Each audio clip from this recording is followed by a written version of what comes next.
ఆ జీవితంలో నేను నేర్చుకుంది, నథింగ్ కెన్ సాటిస్ఫై మీ. నా భార్య ఎప్పుడు తన కంప్లైంట్ అదే నా గురించి.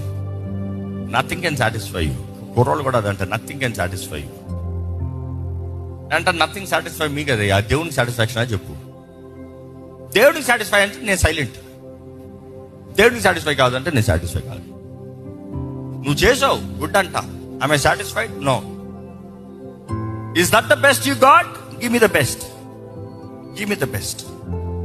If you can give me the best in what you got, then you are good in God side. ఈరోజు మనం అందరం మన కలిగిన దాంట్లో మన దేవునికి బెస్ట్ అవ్వాలన్నప్పుడు, కలిగిన దాంట్లో దేవునికి బెస్ట్ అవ్వాలంటే ఈరోజు పనికి వాళ్ళ క్రైస్తవులు ఎలాగ ఆలోచిస్తారు తెలుసా? వెంటనే చెప్పండి, డబ్బు గురించి కాదు. ఎప్పుడు చెప్తాను, money is the easiest thing and the cheapest thing you can give to any one, not just to God. రోడ్లో అడుక్కున్నోడికి ఇచ్చేది కూడా ఫస్ట్ డబ్బే. ఈరోజు అడుక్కున్నోడికి ఇచ్చేది ఆలయంలో వేసేది సేమ్, నో డిఫరెన్స్.